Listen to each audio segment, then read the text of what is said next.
headlines tonight. He's been on top of that story all day. Jared?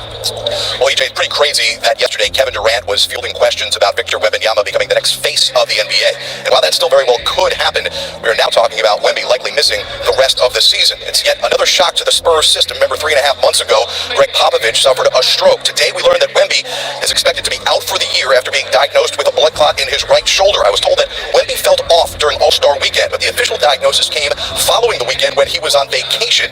Now we're talking about and off the floor. But you just hate this guy who loves the game so much, who has made such an impact so early, and just, I think the All-Star weekend, I was on the Technology Summit panel. He was on my panel. Got a chance to talk to him there. Met his dad that day. And then all of a sudden, this happens. Well, number one, just wish him good health. And I'm not going to try to play the doctor on television. That's got to be scary when you get that news. Got a chance to see his mom at the All-Star game.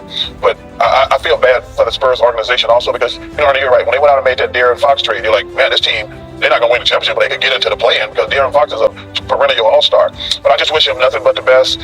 But this is a bad look. This is just a bad thing for the Spurs, for the NBA. Yeah.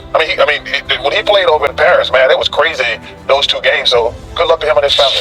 According to my doctor friends, it's common for guys that are very large, especially guys that are very tall, especially with all the flying we do. But one thing I know about the NBA, especially the Spurs organization, they have the top medical people. And I'm glad they just found it. Tripp makes a great point. It's scary.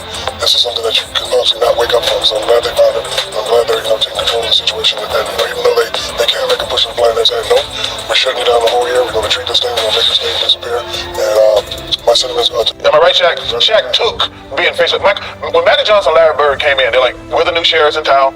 Shaq took it, Kobe took it, LeBron took it, Steph took it.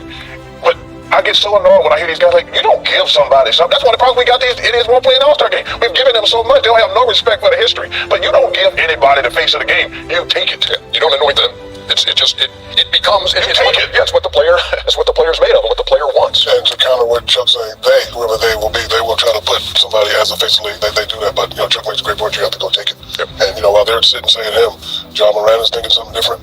Lucas thinking something different. A lot of young guys say, okay, you're gonna make it. Man is thinking something different. Man is thinking something different. So it's just them against us syndrome. Well, to Vic, all Vic, of us, man. and the most important thing, nothing has nothing to do with basketball. It just has everything to do